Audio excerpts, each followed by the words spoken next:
My parents humiliated me at their anniversary gala, publicly declaring my brother their only successful child, while I stood right beside him. I left silently, heartbroken but resolved. When he later begged for work, I hired him as a janitor, a secret I saved for their next boastful toast. This is where the story truly begins, and you won't want to miss what happens. Make sure you're subscribed to see it through to the end. We're always curious. Where in the world are you all watching from today? Let us know in the comments. The room was spinning, or perhaps it was just the sudden rush of blood leaving my head. I remember gripping the stem of my champagne flute so hard I thought the crystal might actually snap in my hand, sending shards of glass into my palm. That physical pain would have been preferable to the hollow ache spreading through my chest. It was my parents' 40th wedding anniversary. The venue was exquisite, a ballroom I had quietly paid the deposit for, though nobody knew that. The chandeliers were dripping with faux diamonds, casting a shimmering, fractured light over the faces of our extended family, friends, and neighbors. I stood near the head table, wearing a dress that likely cost more than my father's entire wardrobe, feeling like a ghost in my own life. I had been fighting a migraine all day, the kind that starts at the base of your skull and claws its way forward behind the eyes. I had almost skipped the event. My company, a logistics firm that had recently expanded into 3 new international markets, was in the middle of a critical software migration. I hadn't slept more than 4 hours a night for the past month, but I came. I showed up because I was the dutiful daughter. I was Amelia. I was the one who was always there. My father, Robert, tapped his spoon against his glass. The sharp ding-ding-ding cut through the murmur of conversation. The room fell silent. He stood up, smoothing his tie, his face flushed with wine and pride. My mother, Linda, sat beside him, beaming up at him with that adoring gaze she reserved strictly for the men in her life. "Thank you all for coming," Robert began, his voice booming without the microphone. 40 years, it's a long time to build a life, a long time to build a legacy. He paused for effect, looking around the room. His eyes scanned over me, barely registering my presence, before locking onto the man standing to my left, my younger brother, Luke. "When Linda and I look back at our greatest achievements," Robert continued, his voice thick with emotion, "we know that our hard work was worth it. We look at our son, Luke." He gestured for Luke to stand. My brother, wearing a suit that was slightly too tight and a smile that was slightly too wide, stood up and waved. He looked every bit the part of the golden boy. "Luke," my father announced, raising his glass higher. "A senior sales associate, a man making waves in the city. It brings a father such peace to know he has raised a winner. To know that, out of everything we've done, we produced at least one truly successful child who carries the family name with such prestige." The air left the room. I felt the silence physically. It wrapped around my throat, at least one truly successful child. I stood there, frozen. I was the CEO of a company that employed 400 people. I had just been featured in a regional business magazine, a copy of which I had mailed to them, and which I suspected was sitting unopened in their recycling bin. I had bought them their car. I had paid off the last chunk of their mortgage anonymously 2 years ago. But to Robert and Linda, I was just Amelia who did something with computers. Amelia, who was single at 32. Amelia, the runner-up. Luke didn't correct him. He didn't glance at me with an apology. He just basked in the applause, nodding as if he had invented the concept of success himself. My mother clapped the loudest, her eyes misty. I looked at them, my father, puffed up with arrogance, my mother, blind in her devotion, and Luke, soaking up the unearned glory. The migraine spiked, a blinding flash of pain that nearly buckled my knees. I didn't make a scene. I didn't throw my glass. I didn't scream that my net worth was 10 times what Luke would make in a lifetime. I simply set my glass down on the white tablecloth. It made a soft thud that no one heard over the applause. I turned my back on the head table, walked through the cheering crowd, and pushed through the heavy double doors into the cool night air. As the heavy doors swung shut, muffling the sound of my family celebrating my brother's mediocrity, I realized something terrifying. The betrayal wasn't just that they didn't respect me. The betrayal was that they didn't even see me. And that realization hurt worse than the diagnosis of the stress-induced ulcers I'd received just a week prior. The valet looked concerned when he brought my car around. I must have looked like a wreck. Kay pale, shaking, possibly on the verge of fainting. "Are you all right, ma'am?" he asked as he held the door open. "I'm fine," I lied, my voice sounding brittle to my own ears. "Just a headache." I drove home in silence. No radio, no podcasts, just the hum of the tires on the asphalt and the rhythmic thweep-thweep of the windshield wipers as a light rain began to fall. The drive gave me time to think, which was dangerous. Usually, when my parents cut me down, I would go home and cry. I would call a friend and vent. I would try to rationalize it. They're old-fashioned. They don't understand the tech industry. Luke needs the validation more than I do. But not tonight. Tonight, the tears didn't come. Instead, a cold, hard stone settled in my stomach. I parked in the driveway of my house, a modern, sprawling glass and stone structure that I loved, and which my mother had visited exactly once. She had called it cold and asked why I needed so much space if I didn't have a husband to fill it. I walked into the kitchen and poured myself a glass of water. My phone buzzed on the counter. It was a text from Luke. "Luke, where'd you go? Mom's asking why you left before the cake. Kind of rude, aim." I stared at the screen. Kind of rude. I didn't reply. I deleted the thread. The next few weeks were a blur of work, which was my sanctuary. At the office, I wasn't the disappointing daughter. I was the boss. I was the architect of complex supply chains.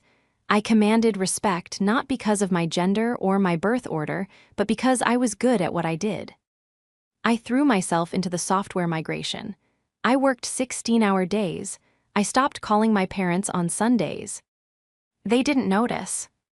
In fact, the only time I heard from them was 3 weeks later, when my mother called to tell me about Luke's new apartment.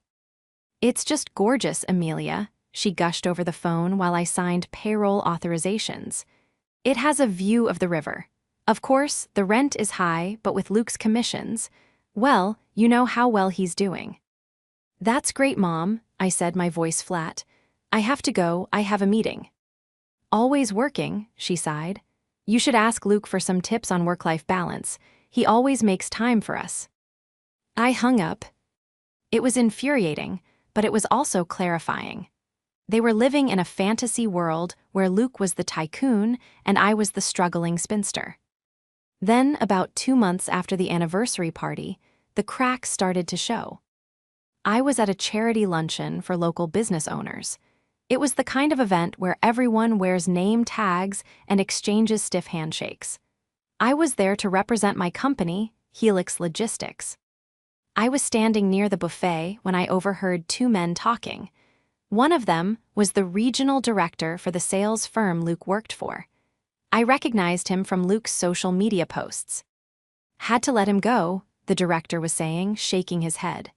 "Nice kid, plenty of charm, but he couldn't close a door, let alone a deal.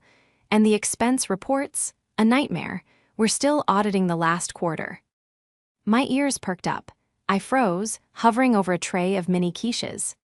"Who was it?" the other man asked. "Luke," the director said. "Luke last name. Shame, he talked a big game." I quietly moved away, my heart pounding. Luke had been fired for incompetence and questionable expenses. I waited for the family group chat to blow up. I waited for the panicked call from my mother. I waited for Luke to ask for a loan. Days passed, then weeks. Nothing.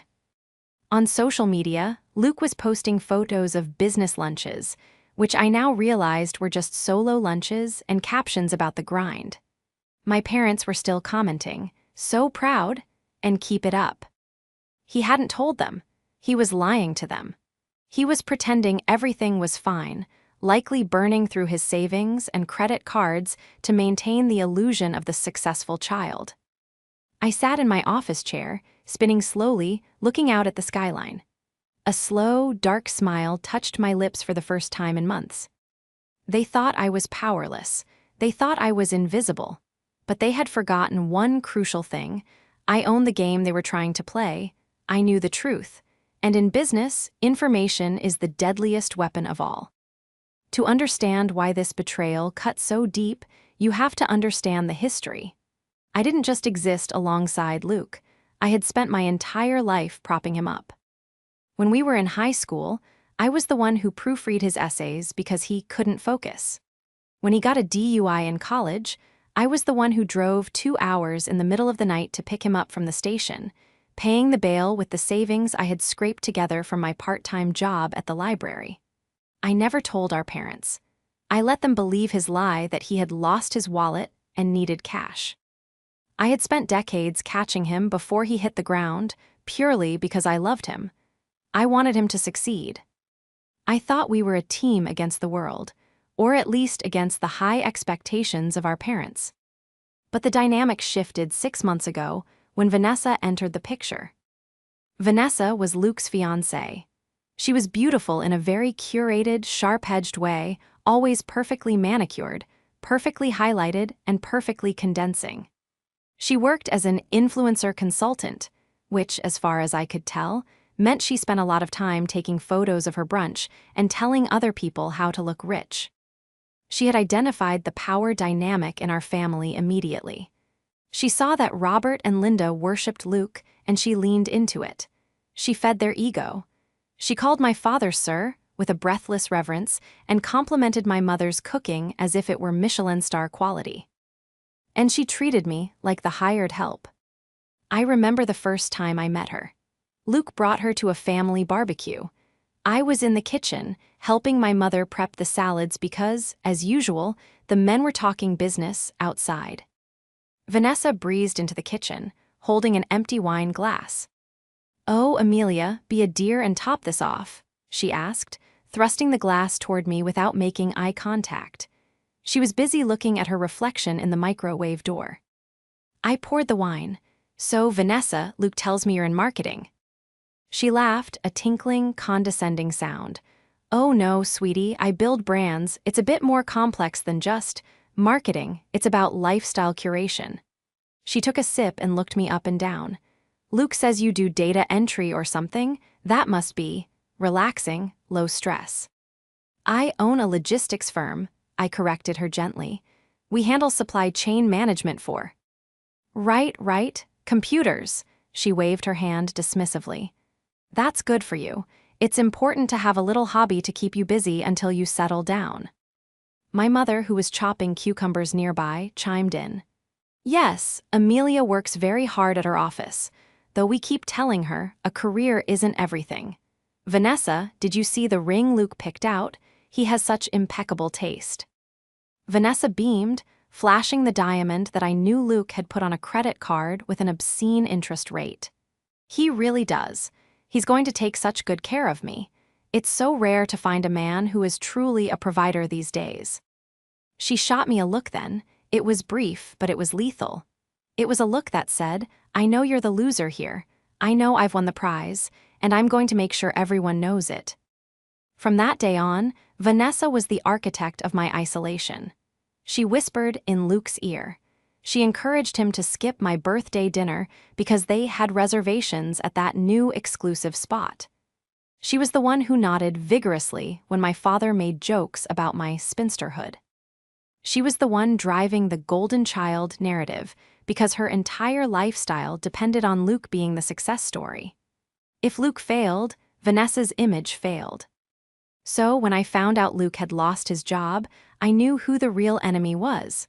It wasn't just my brother's incompetence, it was Vanessa's ambition. She wouldn't let him confess to our parents. She would force him to lie, to dig a deeper hole, just to keep the provider narrative alive.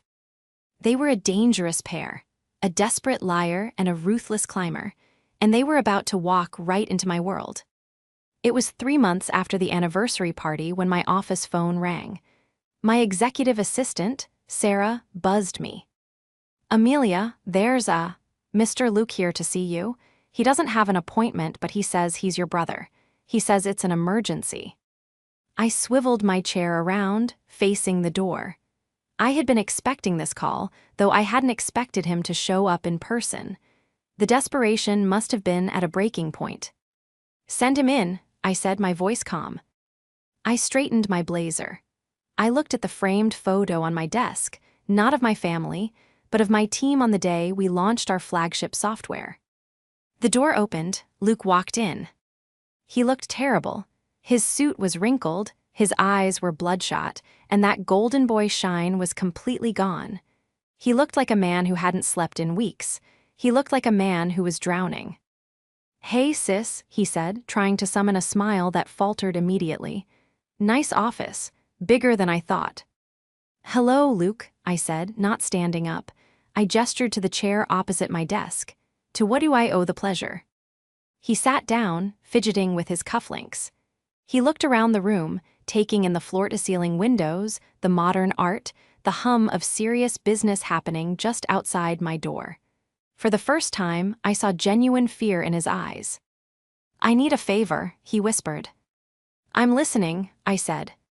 I'm in between opportunities right now," he stammered, using the corporate speak Vanessa had probably coached him on. "Just a temporary transition, but cash flow is a little tight. Vanessa, she has expectations. The wed. Ding deposits are due, the rent." He took a breath and looked at me, his eyes pleading. "I need a job, Amelia, just for a bit, until I land the next big director role. I know you have this. Company, can you find a spot for me? Sales, management, anything." I looked at him. I looked at the brother who had let our father humiliate me. I thought of Vanessa, who called my life's work a hobby. "I do have an opening," I said slowly. "We had a sudden vacancy this morning. It's immediate start, full benefits." Luke slumped with relief. "Oh, thank God. Thank you, Aim. I knew I could count on you. VP of Sales, Regional Manager." "No," I said, my voice dropping an octave, becoming the voice of the CEO. "Those positions are filled by qualified professionals." I slid a folder across the desk. "The position is on the facilities maintenance team, specifically sanitation." Luke froze. "You want me to be a janitor?" "It pays $22 an hour," I said coldly. "Take it or leave it." Luke stared at the word sanitation on the contract as if it were written in an alien language. The color had drained from his face, leaving him a pale, sweaty shade of gray. "This is a joke, right?" he asked, his laugh sounding more like a choke. "You're pranking me. Is this some kind of hazing for the new VP?"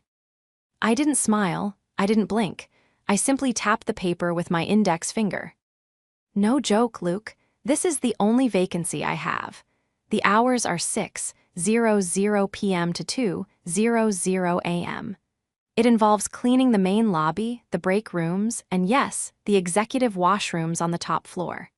It pays $22 an hour, which is generous for the industry standard, but I'm willing to bump it up because you're family." "I can't be a janitor, Amelia," he hissed, leaning forward, his voice cracking. "I'm a sales professional. I have a brand. What will Vanessa say? What will Mom and Dad say?" "That's entirely up to you," I replied calmly. "You can tell them the truth, that you lost your job and your sister is helping you get back on your feet, or you can tell them nothing. But I need an answer now. My head of facilities is ready to post this listing online in 10 minutes. Luke looked at the door, then back at the contract.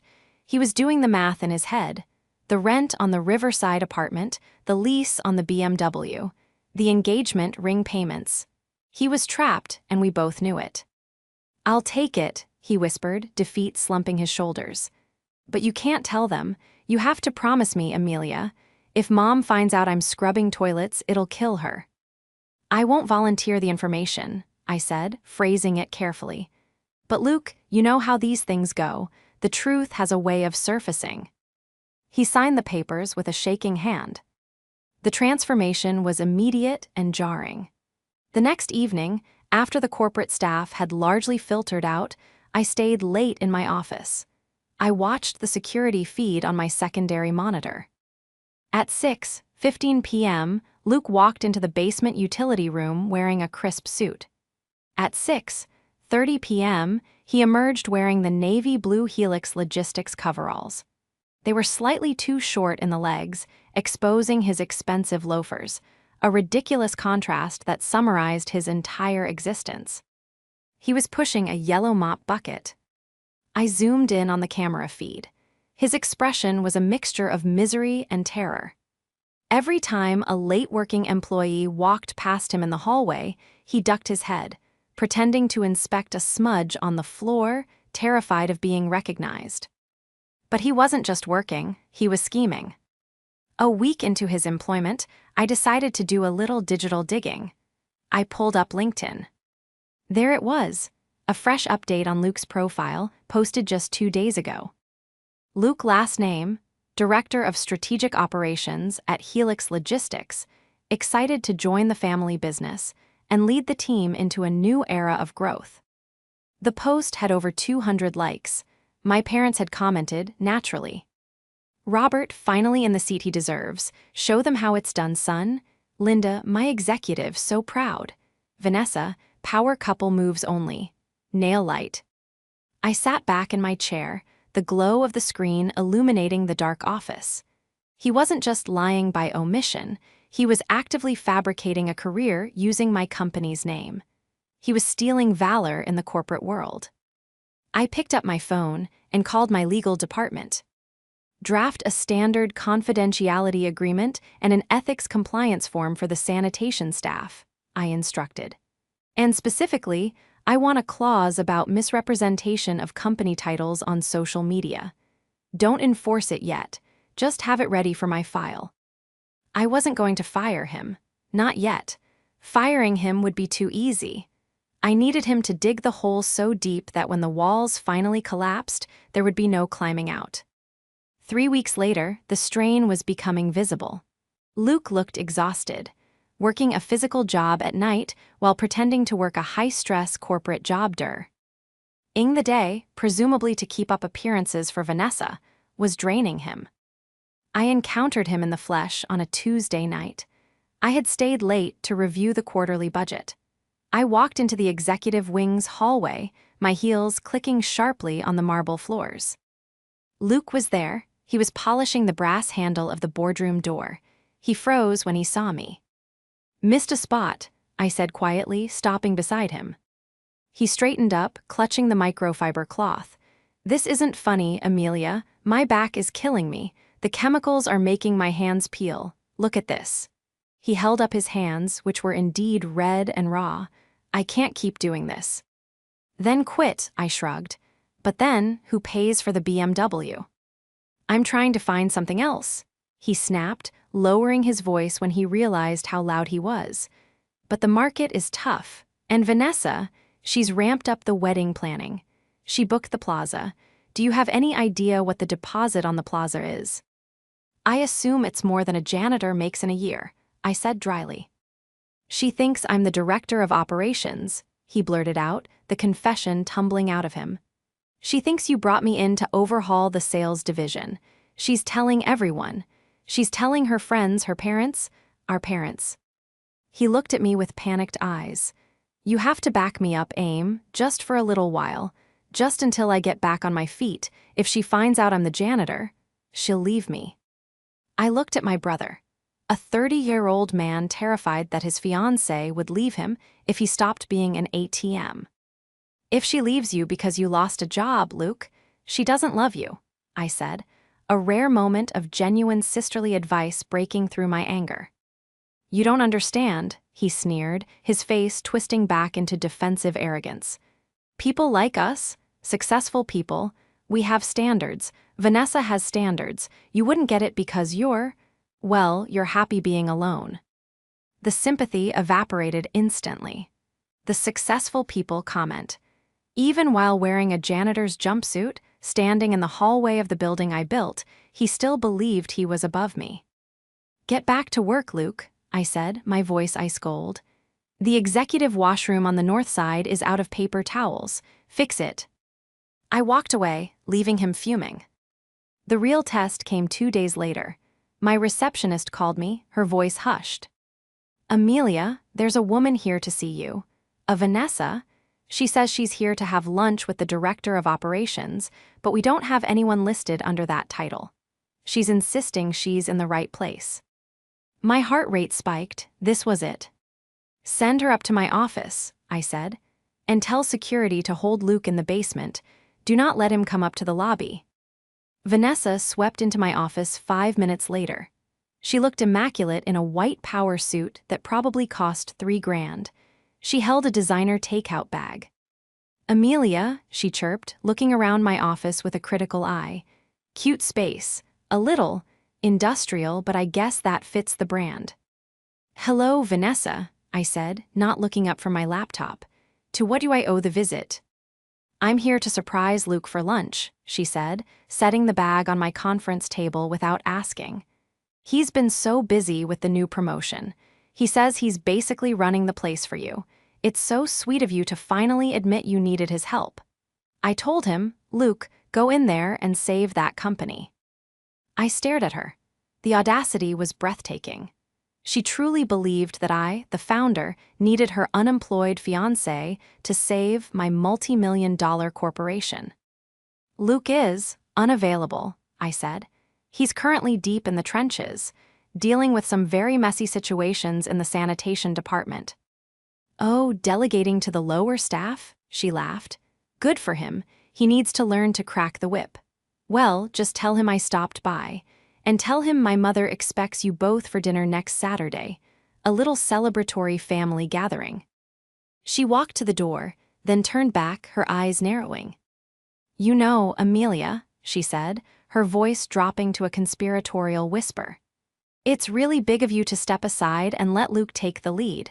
Not many sisters would be secure enough to let the brother be the star. It suits you, being in the background. She smiled, a shark showing its teeth, and left. I sat in the silence she left behind. My hands were shaking, not from fear but from rage. Step aside. Background, star. She had just handed me the detonator. Dinner next Saturday, I whispered to the empty room. Perfect. The week leading up to the celebratory dinner was a study in psychological warfare. My parents called me incessantly. We are just so relieved, my mother said on Tuesday. We were worried about Luke for a while there with his old job, but now, director of operations. Amelia, why didn't you tell us you were giving him such a huge responsibility? IW. Anteed it to be a surprise, I said, my voice neutral. Well, Robert is just over the moon, she continued. He's been telling the guys at the golf club that Luke is finally taking over the family legacy. He says it's good to have a man at the helm of the company. You know how he worries about you handling the stress. I gripped the phone so hard the plastic creaked. Taking over, a man at the helm. I know, Mom, I said. Dad has always had strong opinions. We're going to make a big toast at dinner, she promised. You make sure you're there on time, don't be late with work. This is Luke's night.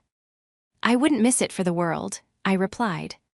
Meanwhile, at the office, the investigation into Luke's performance was complete. I had the shift supervisor, a no-nonsense man named Gary, send me a full report. It was damning. Employee, Luke last name position, janitorial staff incidents. 1. Consistently late for shift, start 4 times in 2 weeks. 2. Caught sleeping in the break room supply closet. 3. Refusal to clean the second-floor men's room due to unacceptable odors. 4. Rude behavior toward security staff. I printed the report. Then, I went to the HR server and printed his signed employment contract. The one clearly stating job title, custodian/sanitation engineer, and hourly rate, $22. I also printed a screenshot of his LinkedIn profile claiming to be director. I placed these 3 documents in a sleek, black leather folder. On Friday night, the night before the dinner, I went down to the loading dock where the janitorial staff clocked out. Luke was there, looking like a zombie. He had bleach stains on his cuffs. Big dinner tomorrow, I said, leaning against the wall. Luke jumped.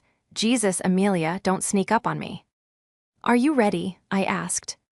Yeah, he wiped sweat from his forehead. Look, about tomorrow, Dad is going to make a speech. Just, please, let him have this. Let me have this. I'm applying for other jobs. I have an interview next week. I'll be out of your hair soon. Just nod and smile, okay? You want me to lie to them, Luke? I want you to be a sister, he shouted, his voice echoing in the concrete bay. For once in your life, stop being the CEO and just be my sister. Protect me, that's what family does. Family respects each other, I countered. Family doesn't introduce their sister as a failure at her own party. Family doesn't let their fiancé belittle the person paying their bills. Vanessa is just spirited, he muttered. She's a bully, Luke, and you're a coward. He stepped toward me, his face red. You're jealous, that's what this is. You're jealous that even when I'm mopping floors, they love me more than you. You can buy the building, Amelia, but you can't buy their pride. I'm still the son. The silence that followed was heavy and absolute. He had said the quiet part out loud. He knew it. He banked on it. He was weaponizing their favoritism against me, convinced that I was so desperate for their love that I would swallow any indignity just to keep the peace. He was wrong. You're right, Luke, I said softly. I can't buy their pride, but I can certainly clarify what they're proud of. I pushed off the wall and walked away. What does that mean? He called after me, a hint of panic returning to his voice. Amelia, what does that mean? I didn't look back. I went straight to my car, the black leather folder tucked safely in my bag. The drive home was strange. I felt a sense of calm I hadn't felt in years. It was the calm of a soldier who has finished cleaning their rifle and is simply waiting for dawn. I arrived home and laid the outfit for tomorrow on my bed, a sharp crimson-red dress, armor. I reviewed the plan. The dinner, my parents' house. The guests, Mom, Dad, Luke, Vanessa, me, and Aunt Carol, the family gossip. The subject, Luke's meteoric rise to the top of Helix Logistics. I opened the folder one last time. I looked at the contract with Luke's signature. They wanted a successful child. I would show them exactly what success looked like. Success wasn't a title you lied about on the internet. Success was the power to hire, to fire, and to expose the truth. I closed the folder. The trap was set. All they had to do was walk into it. And knowing my family, they would run into it head first, champagne glasses in hand. My parents' house smelled of roast beef and expensive perfume, the scent of a celebration that hadn't been earned. I walked in 5 minutes late, deliberately. The crimson dress fit like a second skin, a stark contrast to the beige and pastel tones my mother favored for her home decor. There she is, my father, Robert, boomed from the dining room. He was already holding a glass of scotch. The silent partner, come in, Amelia, come sit. We're just hearing about Luke's new corner office. I walked into the dining room. The table was set with the good china, the gold-rimmed plates usually reserved for Christmas or visits from the bishop. At the head of the table sat my father. To his right, Luke. Next to Luke, Vanessa, looking predatory and pleased. Aunt Carol sat across from them, her eyes darting around, eager for news to spread to the rest of the extended family. Hi, everyone, I said, taking my seat at the far end, opposite my father. The symbolism wasn't lost on me. You look bold, Vanessa said, eyeing my red dress. Very aggressive color for a family dinner, but I guess you need to stand out somehow. I felt festive, I smiled, snapping my napkin onto my lap. It's a big night, isn't it? Huge, my mother, Linda, brought in a platter of roasted vegetables. We are just so proud. Luke was telling us about the new merger he's handling. Amelia, you must be so relieved to have him taking that weight off your shoulders. I looked at Luke. He was staring intently at his water glass, a bead of sweat rolling down his temple despite the air conditioning. Oh, absolutely, I said, my voice smooth as silk. Luke has been indispensable. The things he's handling, no one else wanted to touch them. That's leadership, my father nodded sagely. Taking the jobs no one else wants. That's what I always told you, Luke. A leader gets his hands dirty. I almost laughed out loud. He certainly does, Dad. He gets his hands very dirty. Luke shot me a panicked glare, his eyes begging me to stop. But Vanessa didn't notice the tension. She was too busy preening.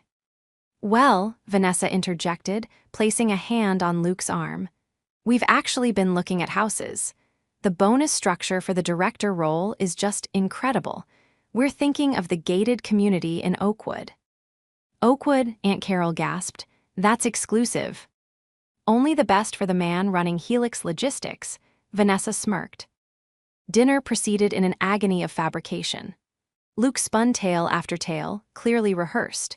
He talked about firing the dead weight, ironic, about optimizing flow, he meant mopping patterns, and managing liquid assets, cleaning toilets.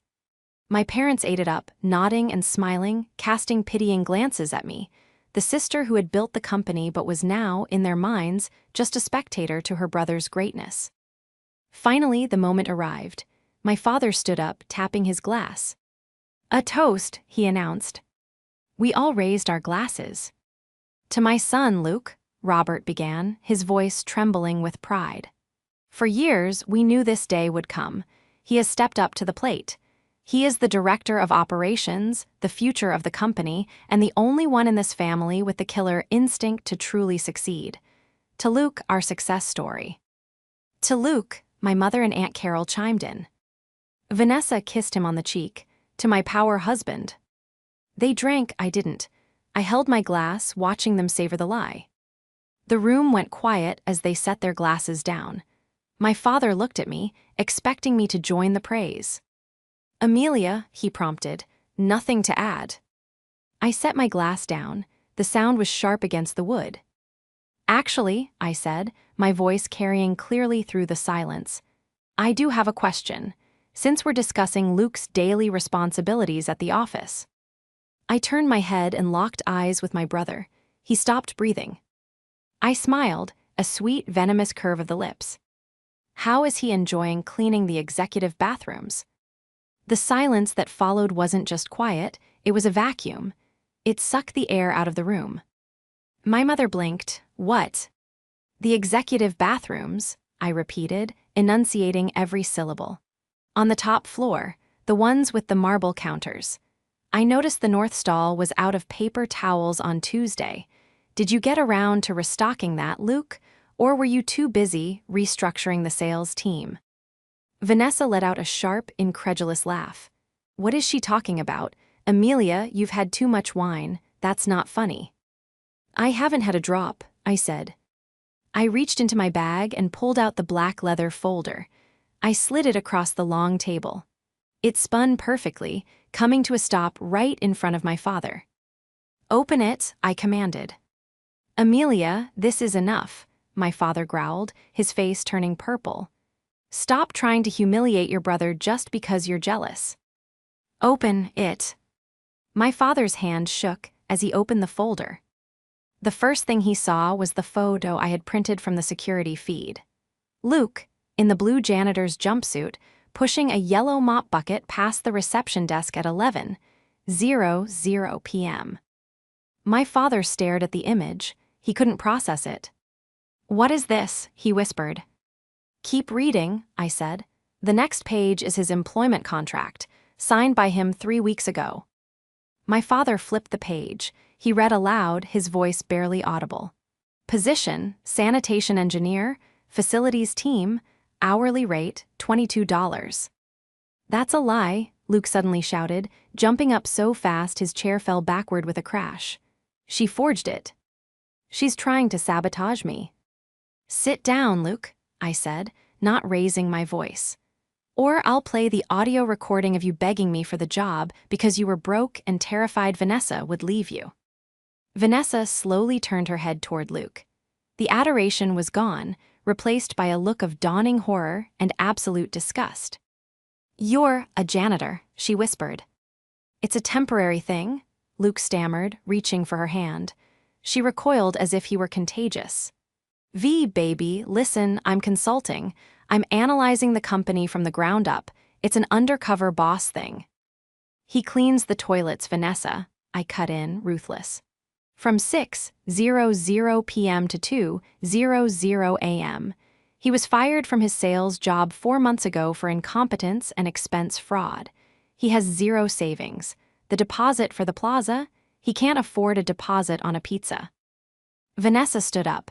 She looked at the contract on the table, then at the photo of Luke in the jumpsuit. Her face hardened into a mask of pure fury. "You told me you were a director," she hissed. "You told me you were buying the house in Oakwood. You let me tell my mother we were merging our families." "We can still," Luke started. "You are a liar," she spat, "and you are broke." She grabbed her purse. She didn't look at me. She didn't say goodbye to my parents. She simply walked out of the dining room. We heard the front door slam a moment later. The sound echoed like a gunshot. Luke stood there, swaying slightly. My mother was weeping into her napkin. Aunt Carol was staring at the photo of the mop bucket with her mouth hanging open. My father looked up from the folder. He looked old.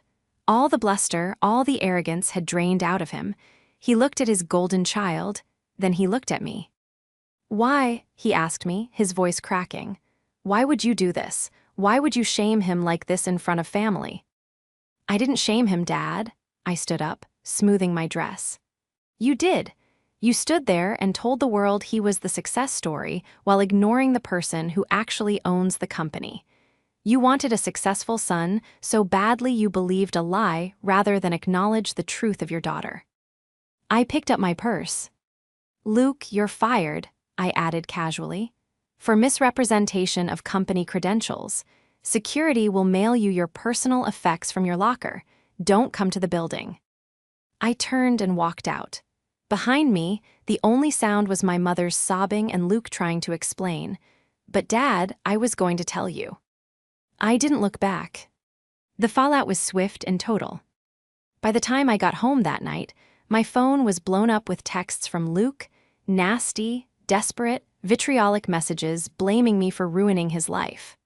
I blocked his number without reading past the first two. The next morning, Sunday, I sat on my patio with a cup of coffee, listening to the birds.